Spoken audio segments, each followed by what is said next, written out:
Chordata গোত্রের এই প্রাণীটার নাম হচ্ছে স্লথ।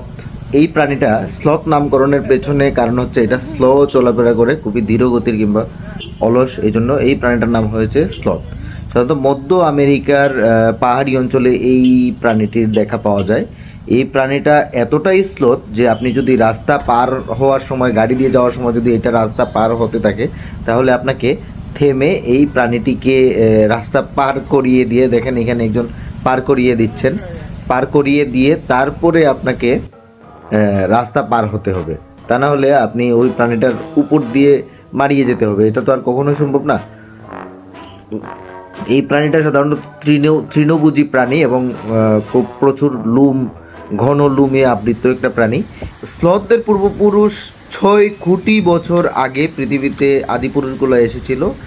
এটি একটি স্তন্যপায়ী প্রাণী এবং এর প্লাসেন্টালস 10 কোটি বছর আগে আলাদা হয়ে গিয়েছিল।